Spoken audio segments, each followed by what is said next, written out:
Bonjour, je suis Yannick de Canissimo et voilà Yeti. Bienvenue dans le premier épisode de notre web-série sur le frisbee freestyle. J'espère que vous allez apprendre plein de choses pour bien jouer au frisbee avec votre chien. Toutes les bonnes bases pour commencer et jouer en sécurité et dans le plaisir. Quand on débute en freestyle, il est facile de prendre ou de faire prendre à son chien de mauvais réflexes. Voici tout ce qu'il faut faire et ne pas faire quand on commence ce sport. Il existe plusieurs sortes et plusieurs tailles de frisbee. La première chose à prendre en compte, c'est de vraiment prendre un frisbee pour chien et non pas un frisbee pour humain. Les frisbees pour humains sont dans un plastique très rigide et très cassant qui peuvent blesser le chien. Donc on va choisir un frisbee pour chien. En animalerie, vous en trouverez pour la motivation des très mous. Quand vous voulez commencer à jouer au frisbee correctement, il va falloir vous orienter vers un frisbee un petit peu plus standard. Il en existe de plusieurs tailles. On en a ici de 18 cm, donc 180 mm pour les chiens de petite taille, de 215 mm pour les chiens de petite à moyenne taille, et puis 235 mm pour les chiens un petit peu plus grands. Donc la taille du frisbee compte. On a aussi la matière du frisbee qui compte. Ici on a un frisbee de matière très molle qui va être idéal pour un chien qui débute ou qui a une mâchoire très faible ou pour un petit chiot parce que le chien ne se fera pas mal et ne se fera pas peur. Une fois que le chien commence à être un petit peu plus confirmé, on peut passer sur un frisbee qui est plus rigide. Il existe aussi des frisbees qui sont très solides de cette marque-là, ainsi que d'autres frisbees, qui sont dans un plastique plutôt souple et très résistant pour les chiens qui ont une forte mâchoire comme par exemple un malinois, un berger allemand, un staffy ou même certains borders ou australiens.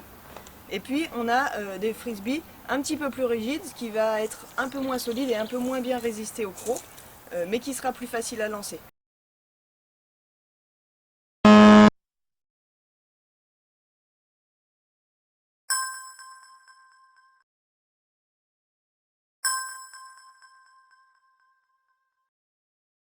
Au bout d'un certain temps d'utilisation, les frisbees ont tendance à s'abîmer. Le chien mord dedans, fait forcément des marques. Et au bout d'un moment, il va falloir le changer, sinon votre chien risque de se faire mal aux gencives.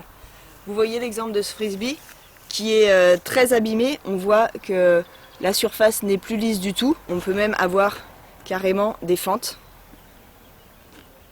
Voilà, donc là, le frisbee est vraiment abîmé et risque de blesser le chien.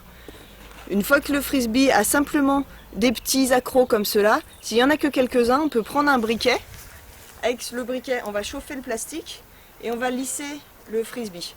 On peut repasser un petit coup de papier de verre dessus et le frisbee va être à nouveau utilisable. Une fois que le frisbee est dans cet état, il faut vraiment envisager de le changer si on ne veut pas faire mal au chien.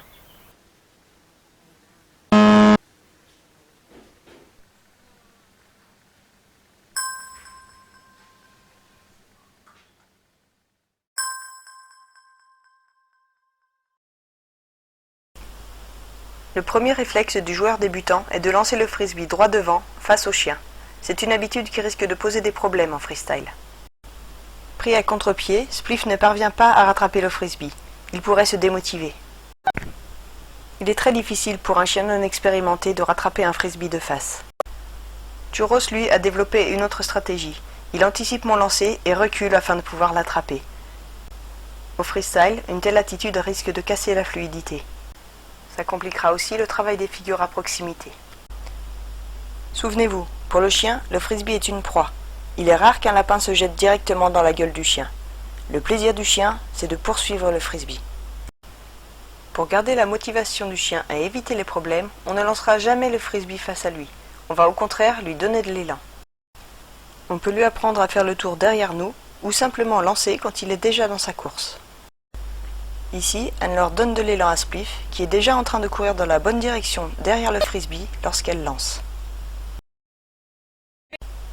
De la même façon, Camille fait partir Cerise derrière elle pour qu'elle soit déjà dans la bonne orientation.